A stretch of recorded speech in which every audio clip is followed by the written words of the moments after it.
Dare to suck. What does it feel like 110% to be committed? I have no idea who's going to receive this and how they're going to receive it and what they're going to say. And then there's something about tenacity. When your idea is baked and cooked in you and you're passionate about it and you believe in it beyond a shadow of a doubt, giving yourself permission to ask and ask and ask and ask and getting 1,050 no's if that's what has to happen before you get your one yes. Kristin Weitzel, founder of Sherpa Breath and Cold. She's been working with women, helping them optimize health and their nervous system for over 15 years. Can women actually regulate their system by doing cold plunge? In 3 minutes in the cold, you can absolutely change the entire timbre course of your day, how it feels, what the texture of the day is, how your energy is, how your emotionality is. If we do the thing where we rush through all this, I don't know what that is, I'll deal with it later, we miss it. There's an important part of the body that's trying to tell you something. He said, fail faster, because the faster you get comfortable with failing, the faster you're like, okay, that didn't work great. How do we let go of the chains that bind us? There's a video that is a bear that was chained in a cage for 7 years. And finally, they took the cage away and the bear is free to go, but he still continues to pace in that circle every single day. We set ourselves up on a path and then we forget that there are other options. The door is open to the cage you've put yourself in. So why don't you just walk out? Welcome to another episode of House of Impact podcast. This is your host, Geni, and today I'm bringing you Kristin Weitzel. She is the founder of Sherpa Breath and Cold, and she's been working with women, helping them optimize their health and their nervous system for over 15 years. So if you've been looking for some techniques and some tools on how to regulate your nervous system so you can live a better and happier life, this is going to be the episode for you. I will only ask you guys one small favor, and is that if you can just subscribe to the channel, this will make a big impact on the podcast moving forward, and I really hope that you enjoy this episode. Kristin, welcome to House of Impact. Thank you so much for being here. Yeah, I'm happy to be here with you. I want to start with this question, which I know a lot of people in the audience will actually ask themselves too. When it comes to the nervous system and when it comes to the dysregulation of the nervous system, where does it start? Does it start in our body? Does it start in our minds? What happens? Yeah, super great question. And I think it's really relevant for some of the conversations that are happening today on social media and just in the public. The first thing I want to kind of say about the nervous system is we talk a lot about it from being like dysregulated or regulated. And I want to let people know who are listening that when we talk about a regulated nervous system, we don't necessarily mean like you're calm and chill all the time, that it is about the flexibility of the nervous system and the adaptability within that. And that we don't have, all of our foot on the gas or all of our foot on the brake or our feet on both the gas and the brake at the same time, that we're really learning how to navigate our own structure, our own system. So that's sort of part one of that. And then the question that you asked around where is it starting from? It is, there's a big chicken and egg question in many ways, but we do know like the vagus nerve, which is cranial nerve 10. I'm not going to get too sciencey. But that nerve is one of the biggest nerves in the body, nerve bundles in the body that actually understands the signals that are happening. And what I would say is when we look at the vagus nerve specifically, we know that 85% of the fibers in there are afferent, which means they are going from the body to the brain, right? And that's a big differential, right? So if that nerve is going to send all these signals to the brain, 85% of that is going in that direction, then it would behoove us to think about how we can work somatically with our bodies to be able to send the right signals to the brain, right? Our bodies are going to be checking in on the environment inside and outside and noises and sounds and smells every like 200th of a millisecond.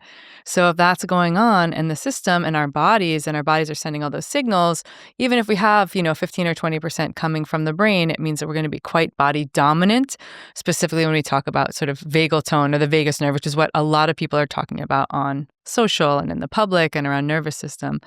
There is a case to be made that, of course, our thoughts can become things. And I would also say that the way that we breathe and the way that we feel into our bodies and the way that our body is scanning faster, our nervous system is scanning even faster than we can keep up with, is really dictating a lot of what comes up into our mind. And that might be thoughts, and that might be feelings, and that might just be what's driving the course of our day. So I think that we don't give enough credit, I want to say, or we don't give enough practice to the daily rituals around getting the body settled into regulation, and that can help everyone who's listening thinking more about that. How do you go about actually regulating your nervous system on a daily? For me, I work with people a lot in the breath landscape. It really is the stick shift to your car. It's the remote control to the nervous system. And I utilize this in heat therapy. I utilize this in cold water therapy when I'm working with people. And I utilize this when I'm working with people. Anyone from someone who's like, hey, I have 100 pounds to lose and I'm in heightened states of anxiety, because all of our health systems are going to be integrated, into one somatic body. And that might be someone who's a pro athlete who's dealing with pre-fight jitters, or I've worked with a bunch of swimmers, like they're getting on the block in competition and they're feeling like I'm navigating a stressed state, right? How do they perform at their highest in a stressed state? So if we want to go about regulating the nervous system, the lowest hanging fruit, the easiest thing, and quite frankly, the most inexpensive thing is utilizing and understanding the breath and the connection that it has to the nervous system. So how we downregulate our system. We have these two systems in the body. We have a parasympathetic system and a sympathetic system. Parasympathetic is a calmer, rest and digest, socialized state. And a sympathetic nervous system is excitatory, is a bit fight or might be flight, and an upregulated state. So we're navigating between the parts of our nervous system and what we call the window of tolerance, which is how much stress we can tolerate in a certain range. That is our capacity. Can you expand that capacity and how much stress you can take by expanding how much your nervous system regulation, or is just a limit? Yeah, I think this is an important question because we're all so individual. And there's something called the allostatic load, which just means, in simple terms, how much our stress bucket is filled for that day. So when I'm talking about stress and we're talking about nervous system tone around stress, I want to unpack what stress really can be, because stress can be like the baby's crying, or you just got fired from your job, or you broke up with your partner, or there's a lot of traffic, or you're in a fight with someone. Hopefully it's not physical, but you're having emotion that's in a heightened state. But there's so many other stressors that we don't necessarily take into consideration as stress. Like every time we're looking at our phone, there's a modicum of stress there. There's low-level stress, even from the lights in this room right now. Our bodies are like, okay, it must be daylight, and there's blue light in the light bulbs, and it's coming into our eyes, and it's creating different stressors, right? Before we started, I put my phone on airplane mode and do not disturb, because every little buzz and bell and whistle that comes from our phone alerts all day, those are our micro stressors that can add up. So understanding what are our stressors and how we can eliminate as many of the smaller ones as possible, any ones that are control the controllables, that's a very important piece of the puzzle. And then when we look at larger stressors, some of them are just going to show up in our life whether we like it or not, and we have to figure out how to navigate them, again, using breath, using stillness, using meditation. There are people who love meditation and people who don't. But when it comes down to it, also understanding that we can scan our bodies, that we can ground ourselves, we can orient ourselves to a space with using different tools and tactics or simple exercises so that we don't feel like the tiger is chasing us. I just did a video on Instagram that was as soon as I figure out that the video camera is not a tiger chasing me, I'm going to just skyrocket my abilities, my business, my life, because we're still under the notion of okay, you watch people get on video and quite often they change the timbre of their voice, or they get more nervous, or maybe you and I, it's not the case because we're on video quite often. Not anymore. But that there's a shift where people are oh, yeah. there's a camera on me, and everything changes in the nervous system because it's aware that there's some external thing that's focused on them, so that it can change how people react and behave.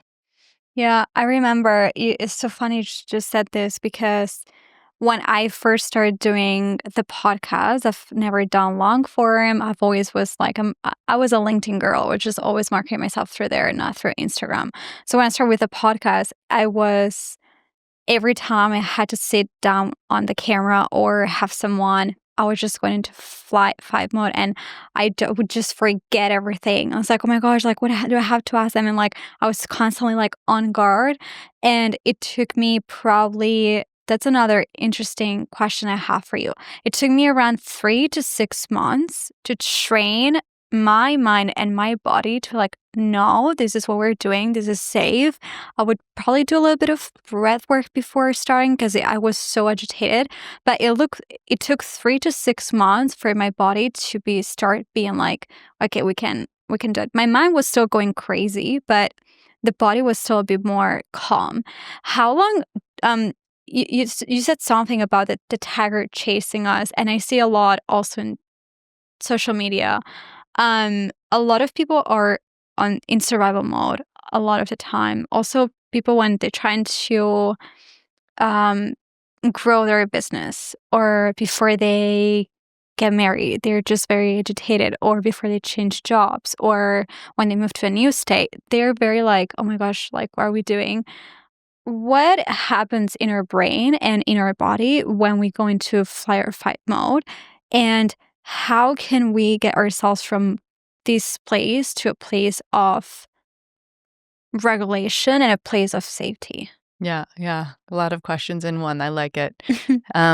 So I think the first thing to say is that we things are going to show up that we are unexpected, and then things we're going to plan, and I like to tell people that like excitement and fear are on the same spectrum, not so far from each other. So how can we take the thing that feels scary or fearful and say, oh, this is a similar feeling in my body as when I'm excited or anticipating something that could also be an adventure and could also be great. I think the thing I want to emphasize as well is we can train for these things, right? So let's just use the example of you podcasting, right? You could go to a podcast studio or go to the space in your home or go to a place where you have a setup and practice in the specific seat with the lights on, with the cameras on, maybe recording some solo sods. This is just an example, but there are things that you can do to say, okay, how can I feel more comfortable in this space by training for the thing that I'm going to do, right? For practicing. This is why practicing becomes so important. And also why practicing as close to replicating the actual space you're going to be doing the thing in becomes important, right? Because the more that you're familiar with that setting, the environment, the more your body can attune to that so that you can feel like you can adjust and course correct. Because when we're in fight or flight, we are going to have a bit more tunnel vision, like literally with our eyes, more tunnel vision. Our temperature may rise, we might get sweaty, we might be distracted, our heart rate is going to go up. And so things are happening physiologically that are going to make it so we're not as settled in. We can't be in what some people might say, like in a flow state, right? And a flow state isn't necessarily fully downregulated and totally at rest and chill either.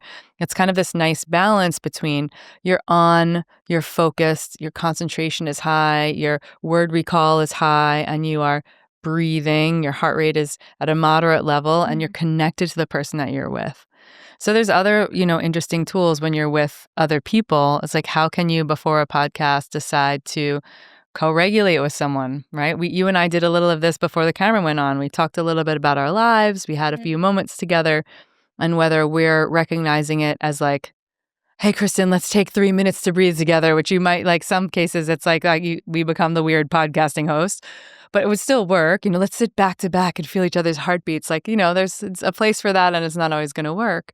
But when we sit, we make eye contact. When I walked in the room, I was like, hi, it's so nice to meet you in person. And like, we have a hug. Like, there's just physical contact and ways that we can connect with each other and breathe and like make eye contact. I'm sure you've had guests where they come in and they're sort of not making eye contact, or maybe they're nervous in the beginning and then they settle more into that.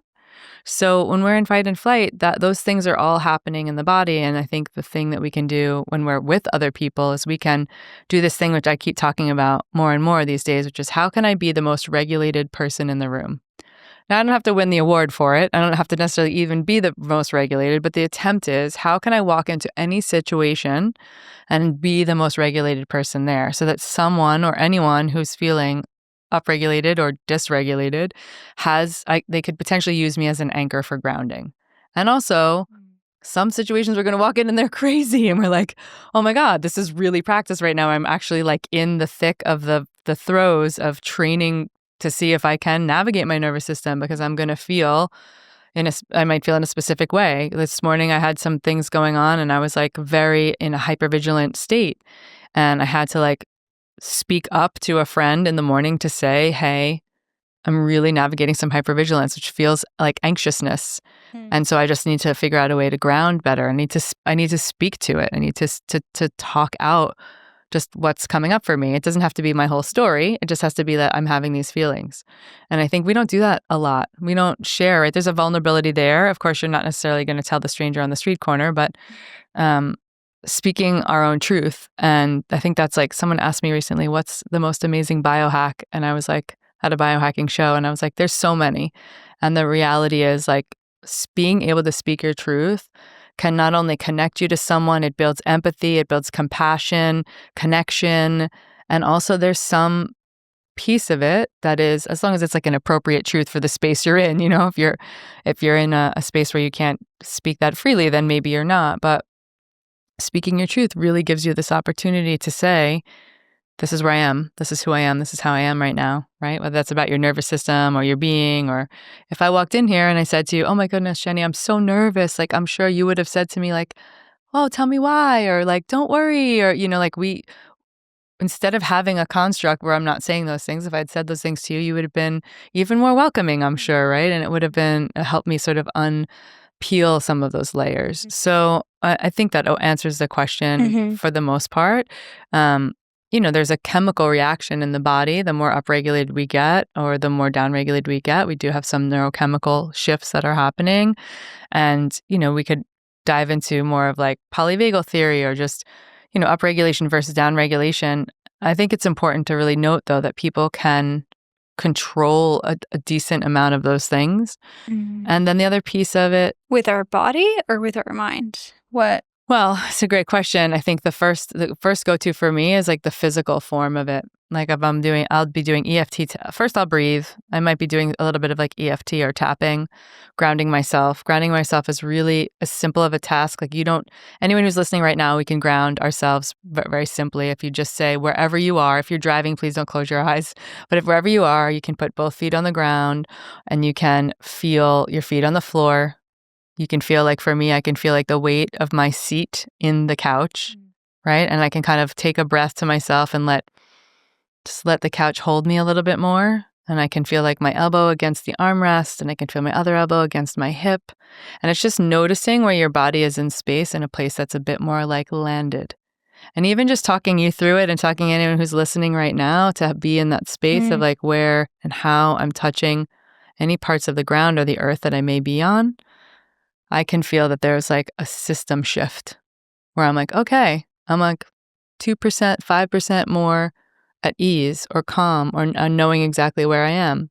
And so grounding is an exercise people can do when they're on a Zoom call, when they're sitting in a chair and the boss is like saying all the things, and it's just something you can do quietly for a couple minutes. So using the body, I think, is like the first line of defense. And then, depending on what mindset you're in, and understanding how to use your breath. There's another cheat, which I use in the ice bath all the time, which is if you're feeling really hyper stressed, to look out at a horizon or to look with your peripheral vision. So you're sort of widening the landscape of your view of what you're looking at. And this is like a trick that even like snipers will use and stuff to slow their heart rate or calm decathlon. People who are doing a decathlon is like taking a moment to take in the wide landscape, to nasal breathe, long exhale out of the nose, because then you're actually slowing your heart rate. And because your eyeballs are the only two parts of your brain that are outside of the head, you're like looking around. Because if you think when you're in a calm state, right, we're not tunnel vision. So if you look wide, you look at the landscape, you look at the horizon, you look at the periphery, you look at when people are in ice baths, I'm like, look at the beautiful crowd of people that's cheering you on. What I'm really trying to do is get the person who's in a heightened state of stress to have a wide gaze, maybe wide and soft, because that's reverse engineering the nervous system to go, oh, I must be okay. I can see all of this. I'm clear, and then that can settle us in. And then the thoughts piece is an interesting one, right? People ruminate a lot. People can be swirling in emotion, anxiety, anxiousness, depression. There's a lot of different things that come along with a thought pattern. And we can't it would be nice to say we can just easily snap out of it, but it doesn't always work that way, right? Mm-hmm. So I think there's a number of tools to use there, but I would suggest starting with the body first. Mm-hmm. Yeah. When it comes to anxiety, I was doing some research on this and nervous system regulation. Is anxiety caused because our nervous system is not regulated, or is it caused because we have a dopamine hit that is related to our nervous system, and then we can just not ground ourselves? Like, what goes on there? It's a really big question. Anxiety can be brought on by a lot of different things, all the way and including like things going on in our physiological body, meaning we could have hormone dysregulation. We could be, and that doesn't just mean like women getting their period, by the way. It's like every time I talk about that, it's like it could be that we have a dysregulated hormone profile. That can also happen. Depression as well can fall into that category. Like this is an important note to your viewers and listeners. It's good to get a checkup. Even if you feel like you have a healthy hormone profile, you might as well get a baseline. Sex hormones are a big one for men and women, making sure that there's enough testosterone in the body for men and that women have a balanced profile of hormones for the time of the month it is or the time of their life that it is, because those things can really cause some neurological changes. And then there's other things that happen, right? Is it an action or a happening that happened in someone's life that then is the catalyst for one of two things, either anxiousness or, let's just use the word trauma in a way that feels like we all have some trauma and we all have childhood experiences that can create a container for some reaction. And so the reaction to these external experiences that become internalized in our body. I just interviewed Bessel van der Kolk, who wrote The Body Keeps Score. We know that we hold some of that in our bodies, in our fascial tissue. There's a lot of conversation now around where we're holding it, but that the body does hold remembrance. So if you had something happen to you, and again, this isn't to, if we're looking at the landscape of people, you could be like 3 in a sandbox and someone, like another kid can like hit you in the head with a shovel, like a little plastic shovel. And that can create, it's your experience of that happening that can create the depth of that traumatic experience in your body or that traumatic memory or feeling or a way that your nervous system is like, oh, my job is to keep you safe. How beautiful. I'm going to make sure whenever I see a red plastic shovel that my heart is going to race and everything's going to go bells and whistles off in my body to get you away from that red plastic shovel. So many years later, I'm making this story up, but you're, in your 30s, you have your first child, like you buy the kid a red plastic shovel or something and the kid's playing in the sandbox with it and it's flashing in front of you and you all of a sudden have this like, oh, my heart is racing and everything's going off. And like, it's just a memory from the body that was very fixed in there about protecting you. And so then somehow you have to unpack that. You have to work with someone or you have to be in awareness enough to know that that's coming full circle, and then you can unwind it and say, okay, it's just a plastic red shovel with my kid and it's fine. So again, it's a silly example, but there are things that go on in the body that are remembrances from trauma we had in earlier parts of our lives or occurrences or things that happened to us that then get repeated or may make us feel like something that's happening currently that actually isn't the lion chasing us or isn't as bad as the original occurrence, can just be mirrored in our physiology. And it's such a beautiful thing that the body's doing to try to keep us safe. And many times it can also be detrimental to how the level of anxiousness we feel or the level of emotionality that comes on, like let's call it activation in the world of trauma somatics, like how activated we are about something that might not happen. Like someone brings a red shovel to me and I'm like, I'm fine. What's wrong with you? So, just in thinking in that regard, on how we can slowly work to like unpack and let's call it like healing ourselves through those things, through different styles of modalities, whether it's breath work, therapy, EMDR. I'm not a huge fan of talk therapy, although I've definitely done plenty of it in my life. There are ways to sort of get to the bottom of or get those occurrences in our awareness. So it's kind of the deep rabbit hole, right, we can go into, but I think there's a lot of different reasons that anxiety can be spurred on. And we could also talk about like acute anxiety, just meaning like I was alive and around when in New York City when 9/11 happened, when the buildings were hit with the planes, and I watched the second plane hit the second tower with my bare eyes through an open window, and it just created a bit of like acute stress and anxiety in my body in a way that was like for the few months following any plane sounds, any news, like I was in a state of fear. My body's just trying to protect me because it couldn't fathom that happening. And was a bit more of like an acute stress. It wasn't chronic stress, and it wasn't chronic. It was acute anxiety. Can you explain the difference between chronic and acute? Chronic is like long. Acute would be like as a shorter term piece or something. Let's just say you're in a car accident and you're navigating something through the course of a day or a week or something that feels like it's acute stress or acute anxiety. It's happening in a shorter period of time.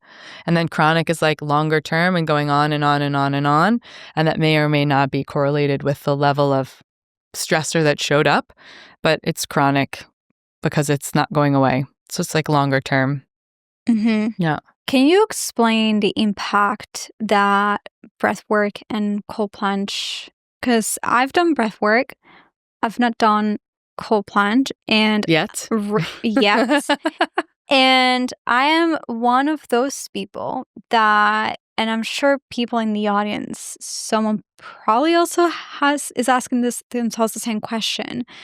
I cannot remember right now which study it was, but there was a study that they recently, I feel like this last year, that they got out that they said that cold plunge is not good for women's hormones because just shock it and just send your body into a survival response. What's the impact of that, and can women actually regulate their system and reset by doing cold plunge, or is it something that will just make it way worse? Yeah, great question. It's also like a hot topic people will ask a lot about. So let's unpack it. So first, when we're doing cold plunging, I'm always using breath around cold plunge because we're going to want to organize the nervous system best we can to prepare for getting into cold water, right? Your body is beautifully designed that when you throw it in water, let's say 40 degrees Fahrenheit or 4 or 5 degrees Celsius, it's cold and your body's going to say, it's going to have like a gasp reflex. It's going to say, holy shit, we just got in cold water. What are you doing? It's trying to protect you. So you get in and you have a momentary response. So that's the first thing that will happen in cold water. And then there's I work with people to be able to utilize the cold and utilize their breath to understand how to navigate that stressor. I'm not putting people in cold plunges or wild swimming or cold water to get people to be like, I'm the most badass cold plunger there is. I mean, great if that's part of your goal and your context, but I'm putting people in cold water as a training device for life because we won't always be able to know that the stress is coming. So we deliberately train ourselves in the cold so that when the shit hits the fan in life, all the other avenues of life, right? The divorce, the loss of job, the anxiety arising, whatever it is, that we can find like that place in our bodies and the breath, we can come back to it and navigate our way down to at least a slightly more regulated space. So we cold plunge for a number of reasons. Sometimes with athletes, there's different contexts, and we can talk about that if you want to after. But I think the piece that you're also asking about, this women and cold plunging piece, was something that was spurred on by the conversation that happened with Mel Robbins and Dr. Stacey Sims. So Dr. Stacey Sims has also been on my podcast. I've had lots of conversation with her, and I've been in her courses, and there's so much respect to be put out there for both those women to have the conversation. Some of that was taken out of context in some way in an excerpt on social media that made it sound like anti-women cold plunging. And I think Dr. Stacey Sims was leaning in towards saying, I think women can start warmer. And I think Mel Robbins, I don't want to speak for her, but didn't seem like she was a super fan of cold, although I just saw that she went to Other Ship and plunged in New York City with like Robbie and the crew there. And so I love that, maybe it was in Toronto. Anyway, she's practicing that practice. It's so beautiful. What I don't love is that there is, when some of this fodder comes up and it's a bit out of context or there isn't a bigger conversation around it, because, social media, it's like we have a short attention span, but that it makes it look unapproachable for females. Because in the earlier days of cold plunging, what we saw a lot of was Joe Rogan, 21 and a half minutes in his plunge. We saw guys kind of like broing down for it to see who could do the longest, the coldest. And while women might have been doing that a bit, we were doing it less on camera, less from a competitive standpoint. And we were really just trying to do cold plunging because we loved it. And so in the beginning, it felt a little bit risky, maybe, or even early back in the days of like cryotherapy when Ben Greenfield was talking about it and people were like, you're going to get frozen in a chamber and die. And like there was a lot of that risk, and female physiology sort of lends itself to be, again, I'm generalizing physiologically, but a little bit more risk averse. So we're going to take our time to decide if the craziness is appropriate for us. And every woman should use her intuition and use her understanding of where she is in her wellness or her medical, condition and where she is in her general health, if she should cold plunge or not. But what I don't love is there isn't enough research across the board to say that it's quote unquote bad for women. It is so bio-individual in many ways, and plenty of women love to do cold plunging and have been doing it for thousands of years, and that includes like through pregnancy. Now, I'm not advocating that someone does that, but women have been doing this for thousands of years, successfully, happily, with like no issues. So everyone is in charge of their own body. You get to decide if it makes sense for you. Everyone can ask a medical doctor what they think based on what their health condition is. And I think that generally speaking, a woman, a female in general good health, can get in a cold plunge for 2 to 3 minutes around that 40, 42 degree mark, right? We're looking at 5 or 6 degrees Celsius, and breathe and be successful and then get out. And I've put 5,000 plus people at this point one-on-one in ice baths in my life. And I've seen a lot of different things, and the majority of the people are fine by a long shot. I've only had, 3 or 4 issues where people are like getting out, running away, being really scared, feeling like they're going to pass out, getting really dizzy. Like it's happened in such a small handful of occurrences. And so and then when you look at the research, I think that there's a case to be made. Women could start a little warmer. I think there's a case to be made like fasting. I'm a bit more conservative when it comes to doing it every day, hardcore. So like, I don't know if women need to, or anyone needs to get in a cold plunge every day, freezing cold, 6 minutes. Like at some point it's diminishing returns. It's going to be different for your body. It's different for everyone based on how much they've adapted to cold. So it's a long answer, but I really want to encourage any females to know that you can start with like a bowl full of ice and put your face in it. You can start with a cold shower. There's many different ways to slice it. And I want all humans to know, but especially women, like you have this amazing capacity inside your body to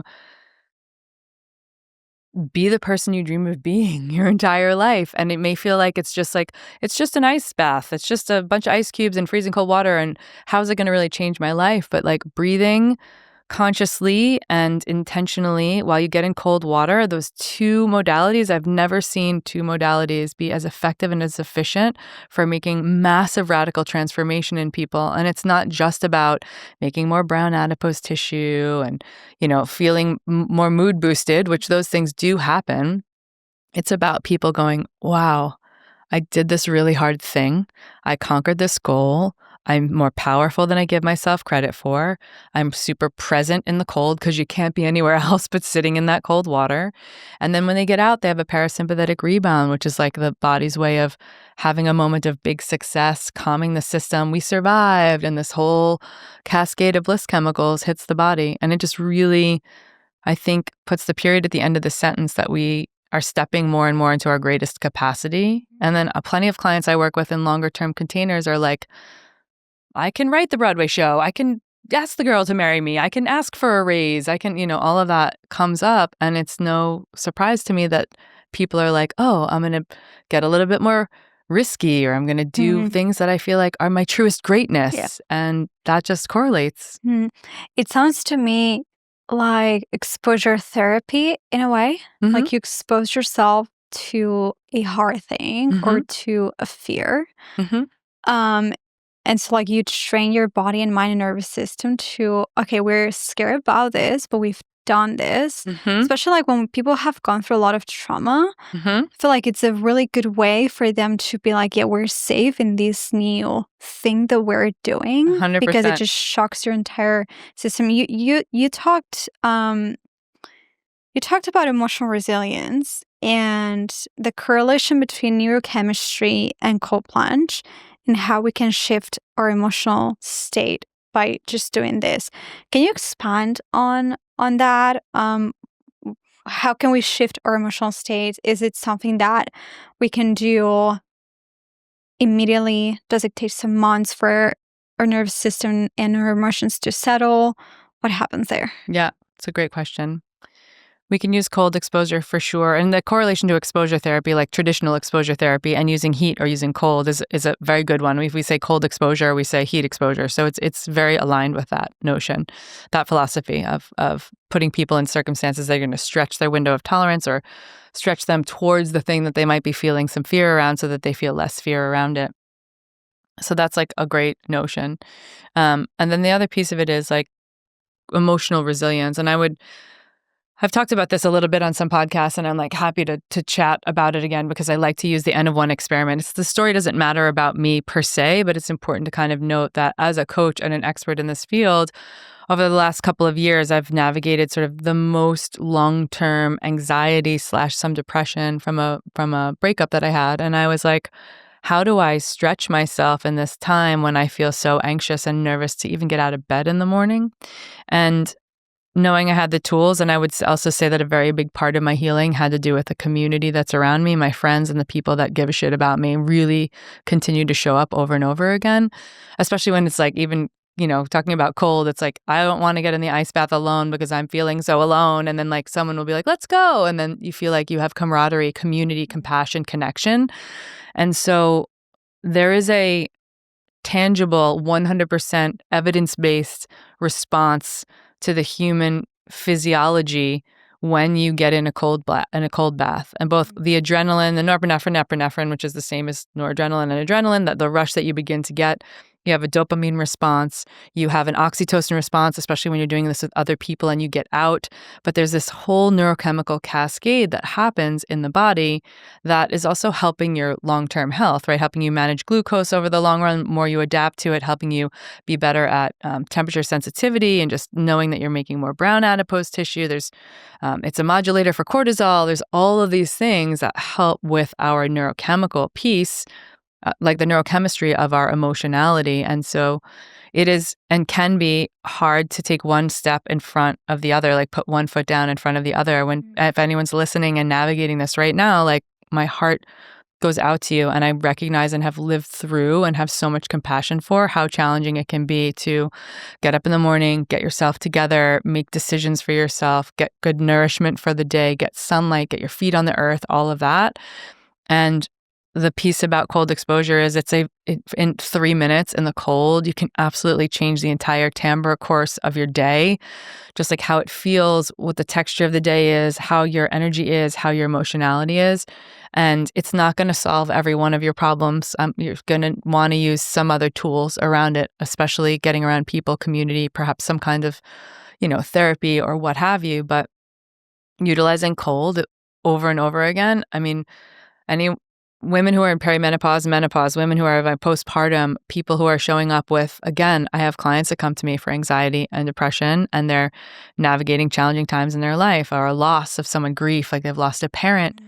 Cold water is an equalizer. It is going to boost the bliss chemistry in the body, and it's going to make you feel like at the very least you can keep on going and that you can feel into the parts of you that are getting really present in the cold. And then actually, when you're getting out, a parasympathetic rebound, like going back into the system that's like rest, digest, socialize, can make you feel like you are out of that fight or flight or maybe even freeze state in many ways. So it's a good nervous system reset. And in the height of my emotionality in the last couple of years, I was driving in a car with my sister, and I just said to her, I really just feel like I need a nervous system rehab. And I knew so deeply that part of the nervous system rehabilitation is like, we let go of these practices. Even as a coach, I had moments where I was like, I'm not doing this today. I don't care. Like, it's sort of like bratty, but I'm not doing it because I don't feel like it, or I'm like in tears or what have you. But we have these tools at our disposal, and the times that we really need to use them are not the times when we're like clinking our champagne glasses at the top of the Eiffel Tower. It's really when we get into the thick of emotionality and understanding that our refractory period of feeling emotional can get shorter and shorter.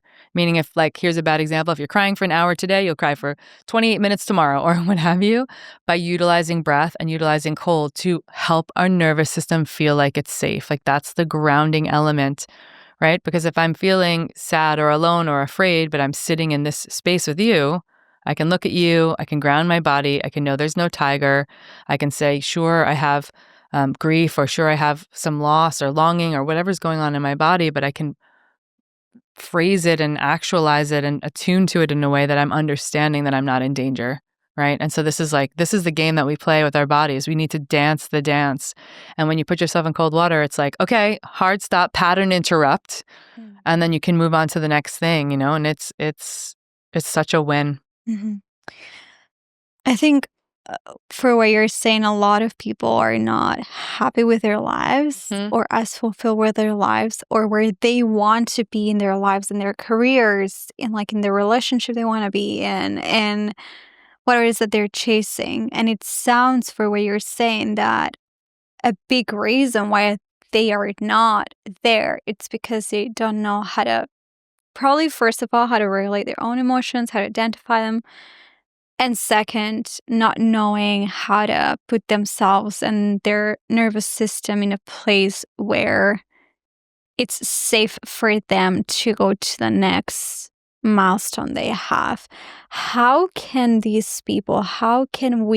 start creating safety within ourselves to feel happier and to be able to achieve what we want to achieve in life and not be like, oh, this is too big for us. Let me just go back to where it's safe. But then we have anxiety at the same time because we're not where we want to be. Yeah. And we keep spinning circles all the time. Yeah. I mean, I have a lot to say about that topic and the things that I've navigated and the ways I've grown in the last few years. I think, there's a mindset component of this, especially when I work with females, but across all humans. We get up in the morning and we speak to ourselves in the mirror in a way that we would never let our friends speak to themselves. We'd just never let people get away with the way we're so hard on ourselves. There's very few of us who are getting up in the morning and being like, oh, I love you. You're gorgeous. Oh my God, you're amazing in the mirror. And maybe we should all be doing that. There's someone said to me, get up and say, I love you to yourself in the mirror 10 times, brush your teeth with the opposite hand for normal, and it'll change your whole day. And take a big breath. Do 3 big breaths, it'll change your whole day. And I don't specifically do that exact practice, but I ascribe to things like that, like pattern interrupting your day, recognizing that if you say something to yourself in the mirror in the morning and you catch yourself, to then immediately say the opposite. Immediately. And that we're all needing more chance to presence ourselves. And by that, I just mean, how can I be in the awareness of the now moment that's happening? I don't hope that when I walk outside that I get run over by a bus. I don't want that for myself. And also, all I have is this moment with you right now. And it's easier said than done, of course. It's simple, but not easy to shift your thoughts into gratitude for what you do have and not focusing, which we all do so much in this day and age, of focusing on the things we don't have. Because I think the more you focus on the things you don't have, the more they're not going to show up, right? And the more we want to attract. We repel it. Yeah. We repel what we want because it's not safe, and we attract what we don't want because we keep constantly thinking about it. Yeah. And so it is the laws of attraction in so many ways. I think the mindset piece, I like the work of, just interviewed Peter Crone, the mind architect. He's got some amazing work just saying, these things show up in our lives, whether we're calling them in or whatever, that people and circumstances will show up in our lives to show us we're not free. That's the premise of his entire, arsenal of work. And of course, he unpacks it way more deeply for people. But how do we get to a place where we're like, okay, I'm not free in that area, right? And I told you the story about this morning. Again, it's not important, my story. Just these are things that we need to practices that we need to build in for ourselves in whatever way they speak to your audience and your listeners.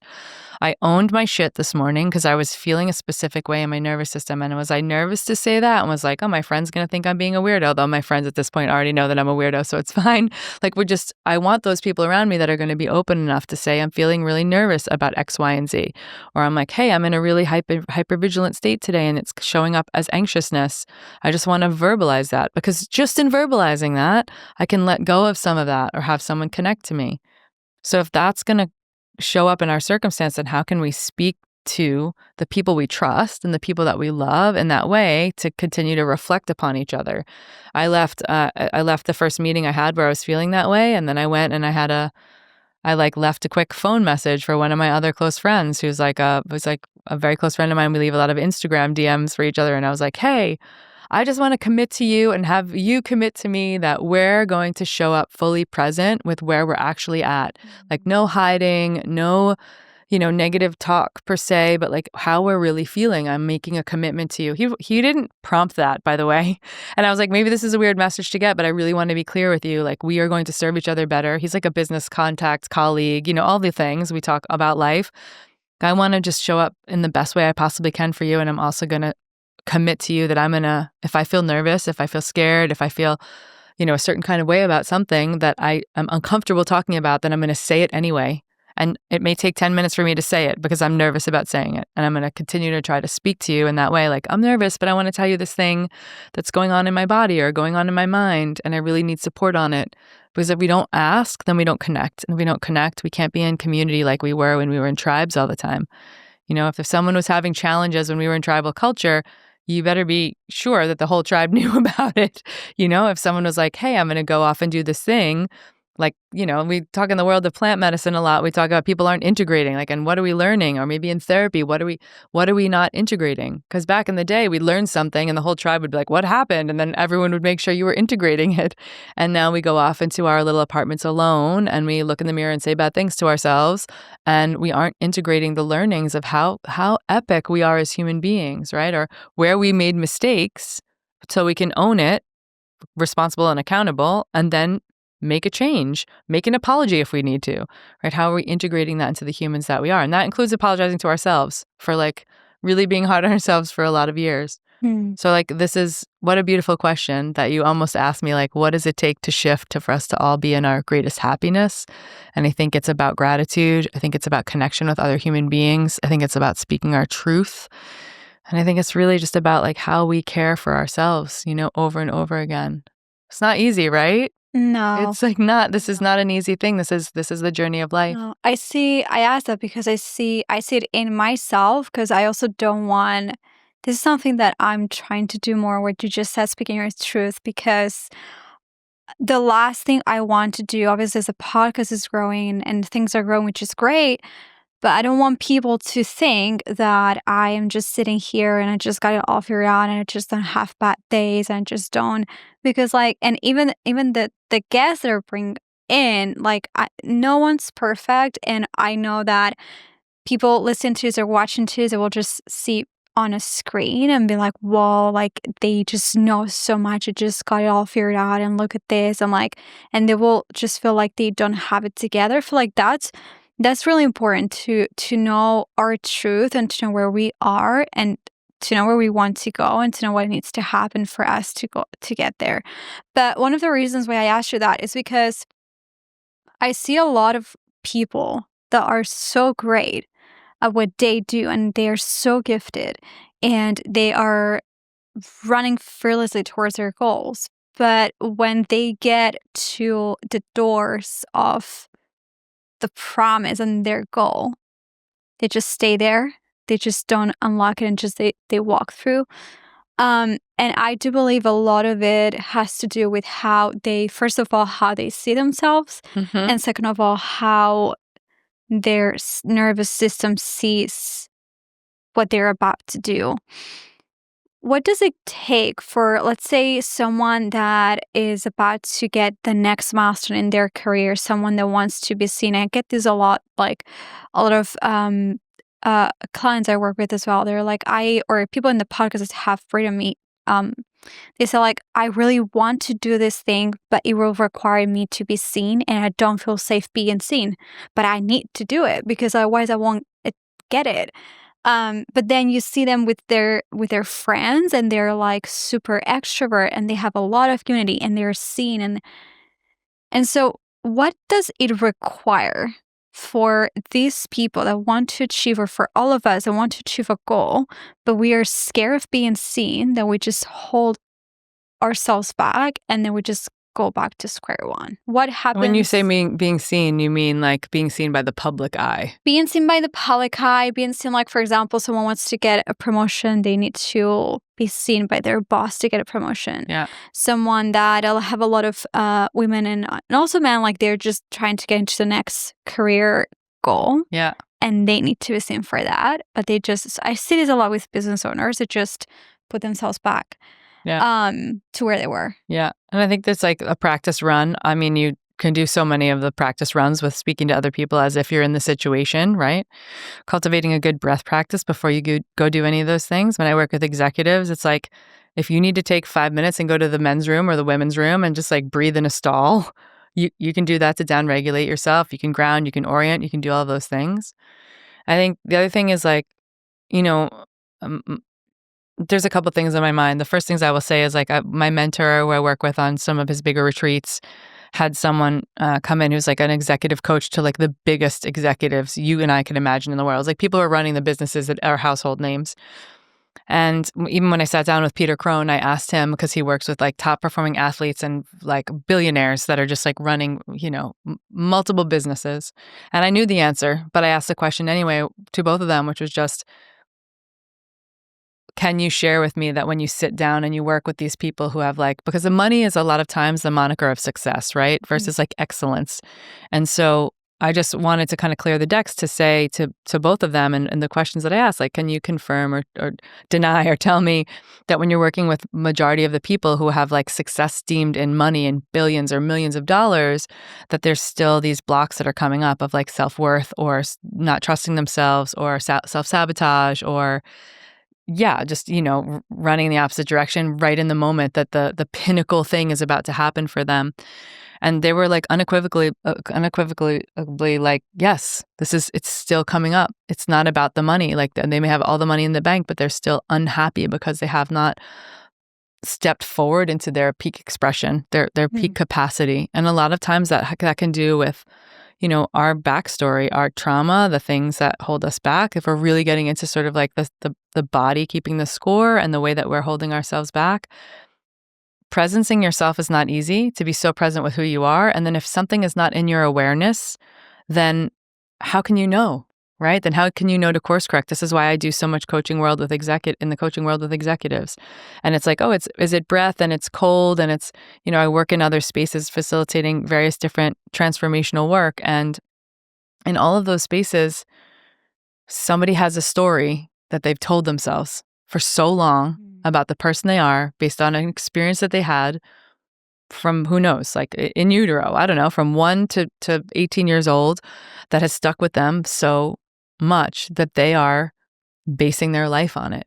And the reality is that there's no blame and shame that needs to be there around it. The reality is that story had impact, right? We're here on the House of Impact. That story had impact. And it was enough impact to be able to color the narrative, color what's in their heads, and have them course correct for that all the time. And so the very first thing is like, how do we get more out of fear and more into love? Like, and that can sound hokey or woo or whatever we want to say, but this is the reality. The more we get out of the amygdala, this is like, I will work in spaces facilitating and holding space for people in the MDMA world and like with psilocybin. Like, I don't know how much we want to talk about those things in general, because in some countries they're legal, in some countries they're not. But I will do some IFS parts work and coaching when people are taking those medicines, and I will come in and facilitate them through a coaching experience to find the things that are holding them back, to find where the fears really live, to reframe and understand the story in a way that's like, hey, how do we incorporate IFS's internal family systems and parts work, and how we look at all the different parts of ourselves so that we're integrating and incorporating them, right? I have, someone that I call in my own being, Move Out Sally, and she's like the get shit done girl. She like knows, and it comes off of I had to move out after a breakup from my partner and my dad died and all this thing happened, and I was like logistical queen, and like I was a producer. I got myself into a plane and got a truck and a car, and I got moved to LA across the country, and I like move out Sally. Like I was like very on that. I had that big capacity to do that. It didn't mean that I wasn't emotionally charged by everything that was happening, but I'm so thankful that that part could get me across the country, right? She was like strong and brave, and it was a superpower. But what's the shadow side of that superpower is that I'm going to be like doing, and I will have moments in my life where I'm like missing the being able to be in the present and be with people or be connected or be like, okay, I need to feel this, what's happening right now. I need to process and feel this, right? So I'm navigating that part as a part of me, but I don't want her driving the bus, right? I don't want her driving the bus. And how did you put you first instead of letting her run Yeah, great question. So I initially started working with someone myself in those medicine spaces out of a lot of therapy and other different things that I tried, and wanted to use a little bit of what we would say like medicine. I acquired a little and took some MDMA and had someone come in and use IFS parts work with me. And in the middle of that ceremony, where he used some NLP and some IFS parts work, I was like, oh, I'm clear that I have a lot of nervous system understanding and background, and that there's a block here for so many people. And I want to be able to provide freedom from that block, right? So it was in the moment that it was happening to me where I could feel my nervous system calming, where I could feel the landscape of everything and my awareness opening, because my amygdala was not like online, fear. And like my anxiety began to calm. Then I could understand sort of who I was and how I could heal. And it to me, just like it eradicated years and years of continued therapy that I would have to go through. And so that I could look at the different parts of me. And then it's just like, it's a nuanced thing when you're working with a coach where you're actually sort of reparenting and reframing and kind of having a conversation with your younger self. And there's a number of ways to do it.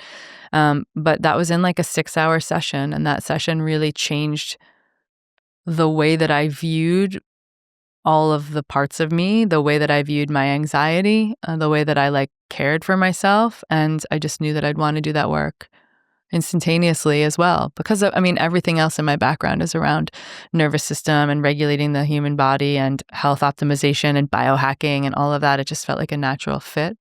So I do that work too. I call it the inner quest. And then I work with people who are bringing those medicines into their life so that they're not sitting on their own trying to do it, but they're actually working with someone who's qualified. And in a therapeutic sense, certainly I'm not a clinician or a medical doctor, but I'm allowed to go into any space where anybody is doing anything and have conversation and sit with them and try to unpack some of their past experiences in the attempt to help them step forward into their peak expression. Because if we want to like lead the world forward in the best ways possible, especially the leaders who are listening to this show, and it's like I also said that I would always do this work from a very clean space in the sense of, I tell my mom all the things that I'm doing and all the types of people I'm working with. Of course, I don't tell her their entire lives, but my mom, my sister, my family knows that I do this work, and I think they're like proud of me being able to go out and help people. But it's really about how, and it doesn't mean we're required to just use medicine like that, right? Whatever state, whatever country you're in,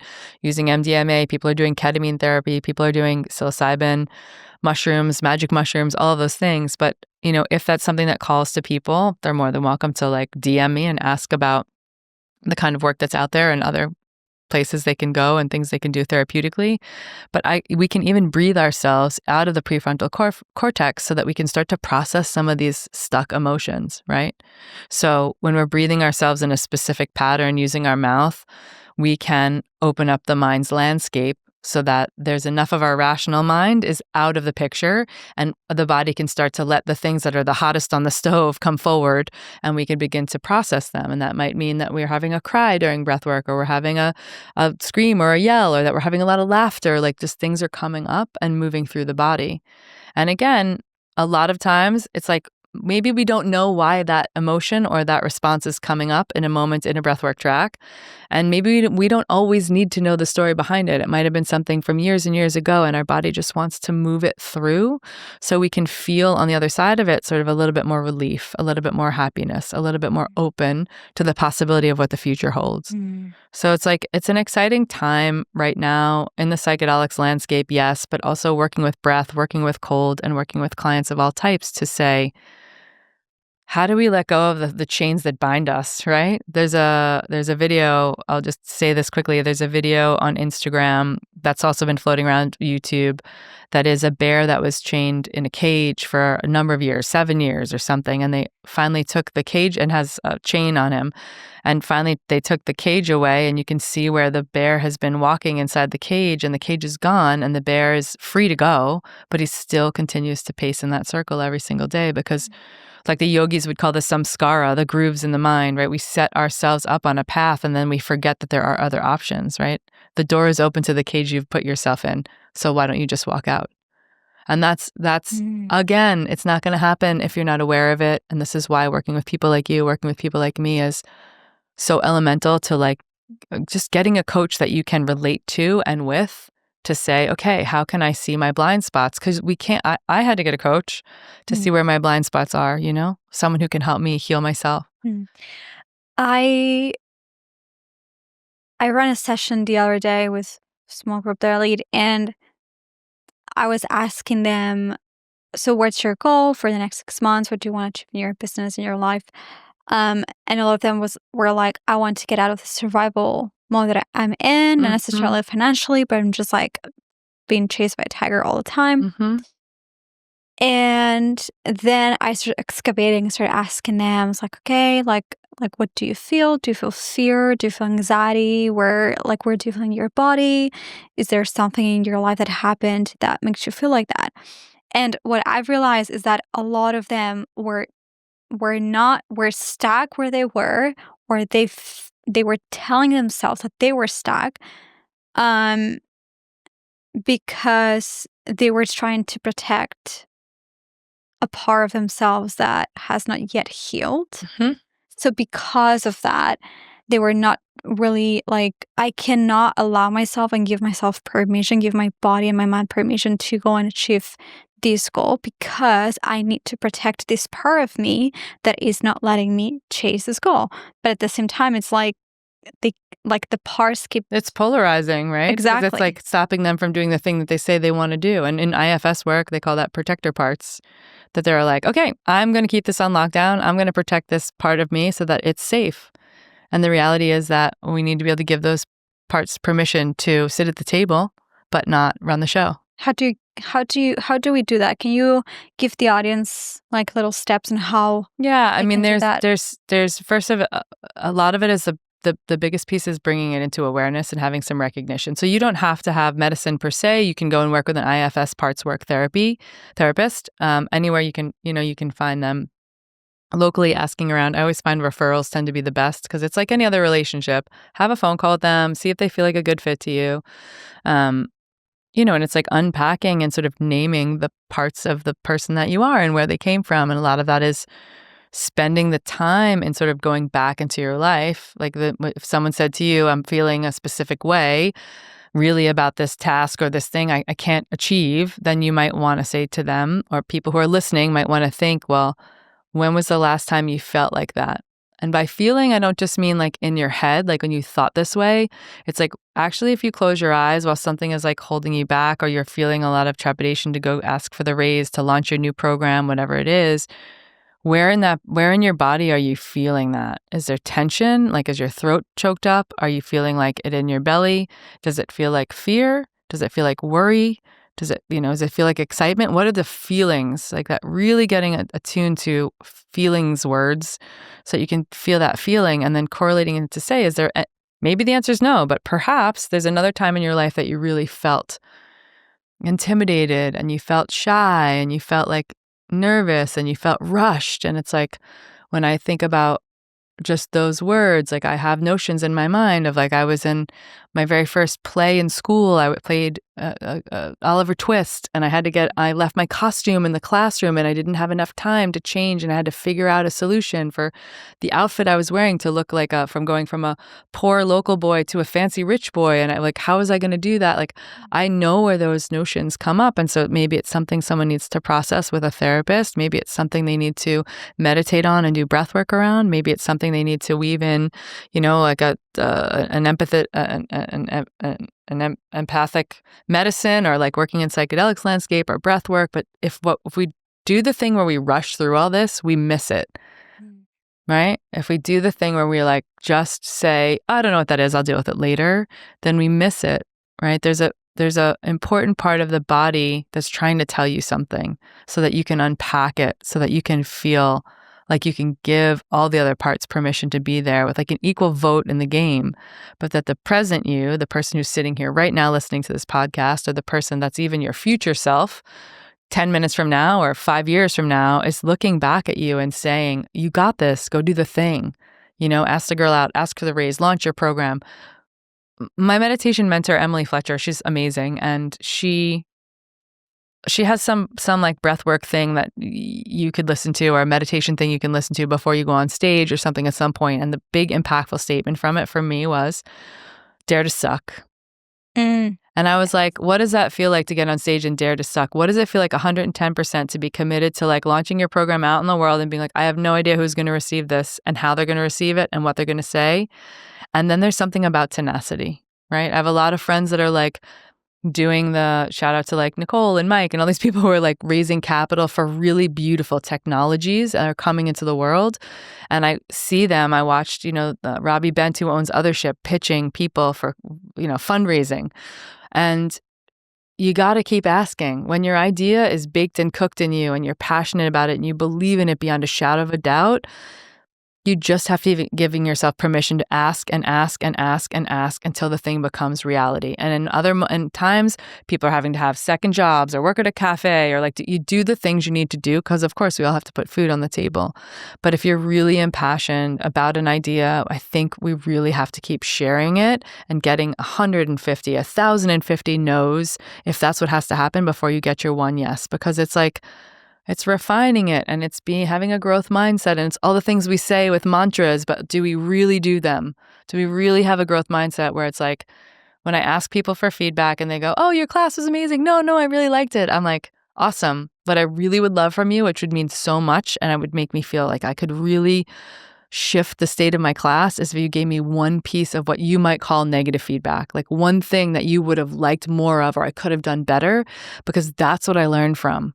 Right. And then really pushing people to say that thing. Right. And that builds a relationship with me and that person. But also, I'm human. You're human. This is like the throwback to the conversation about people who have billions in the bank or doing the things that look like their dreams. Everybody is tasked and challenged with so many different things showing up in their life, including the way they self-sabotage and suiting the negative self-talk and the disbelief that they can step into their greatest capacity. We're all dreaming way too small. Right.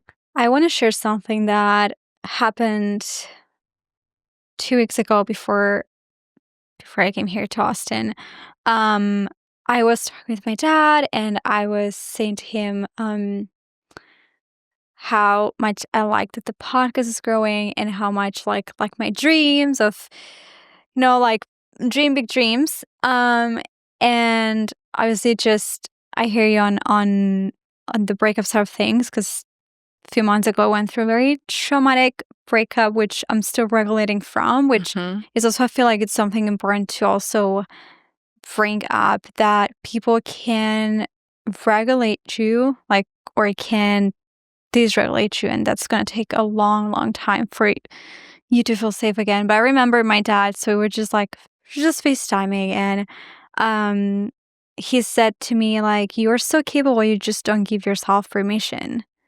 You just don't give, like, you do the thing and you do all this stuff, but we just don't give yourself permission to actually, like, sit with it, everything that's been going on, everything you've achieved, like, feel, like, the feelings of, okay, like, I'm here now, I'm so happy for what I'm doing, what's about to come, but you don't give yourself permission to actually be like, there, that's what I want, there's where I'm going, but, like, somewhere midway, it's like, oh, like, that might be a bit too big. It's like, and it's the self-sabotage that you keep bringing up. It's like, self-sabotage does not go away. I always say we can stop it, but we cannot erase it.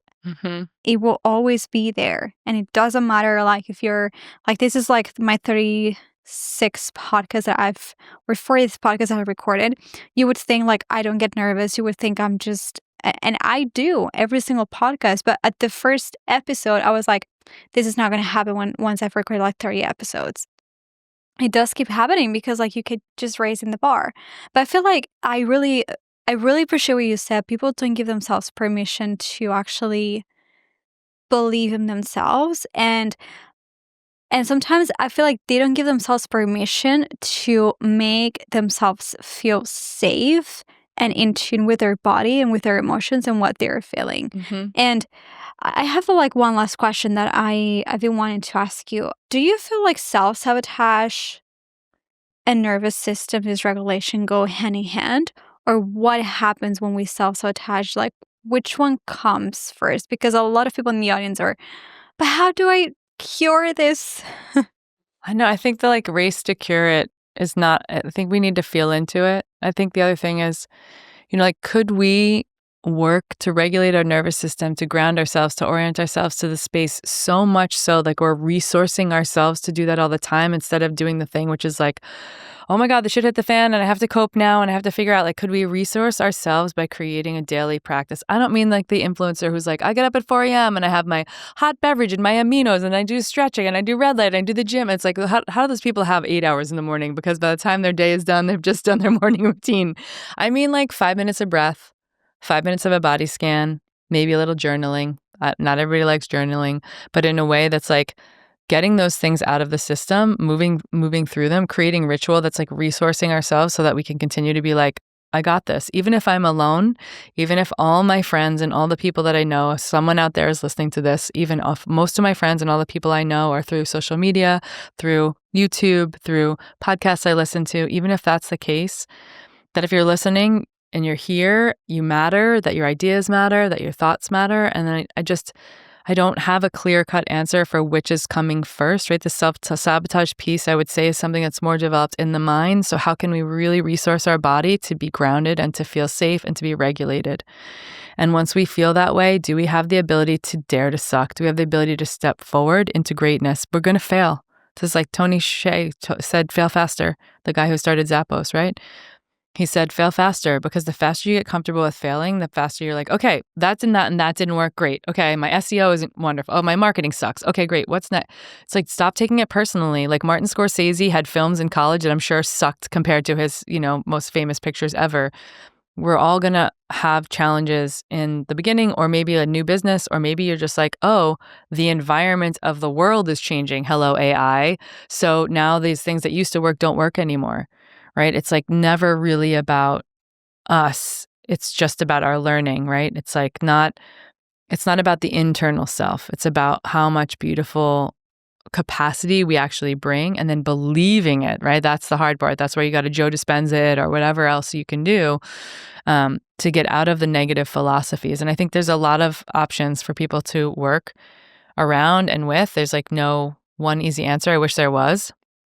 But I would say that, and this is sort of speaks to what you were saying at the end of the other question before, which is you were talking about your breakup as well, which my heart goes out to anyone who's navigating those kinds of splits. And sometimes they're for the best, I think maybe all the time they're for the best. And we're like, no, but I made a plan and it's not the plan anymore. Better things are coming. But also someone can dysregulate you. I just want to unpack that.